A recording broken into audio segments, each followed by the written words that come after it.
사적 다툼으로 여겨지던 스토킹을 보다 엄중하게 처벌하기 위한 스토킹 처벌법이 시행 9개월을 맞았습니다. 범죄 신고는 급격하게 늘었지만 경찰의 초동 대처는 물론 미온적인 처벌 역시 여전합니다. 김지혜 기자입니다.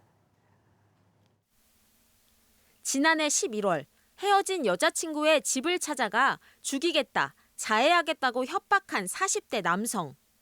바깥 인기척에 여성이 현관문을 조금 열자 남성은 그 틈에 손을 넣어 문고리를 부수고 집 안까지 들어왔습니다.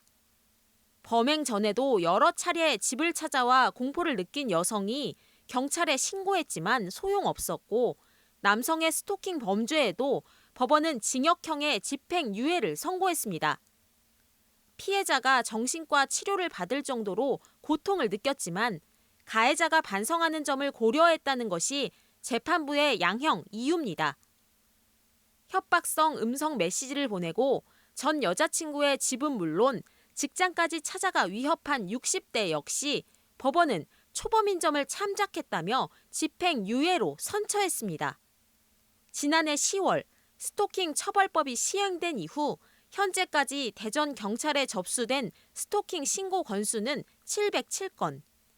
이 가운데 검찰에 송치된 사건은 159건으로 22%에 불과합니다.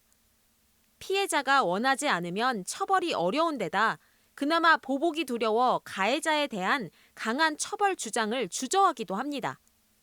처벌을 하려면 반의사 불벌죄인 것을 좀 고려를 해야 되기 때문에 신고가 좀 명확해야 되고 그리고 피해자가 처벌 의사를 확실하게 밝혀줄 때만 처벌을 할 수가 있습니다.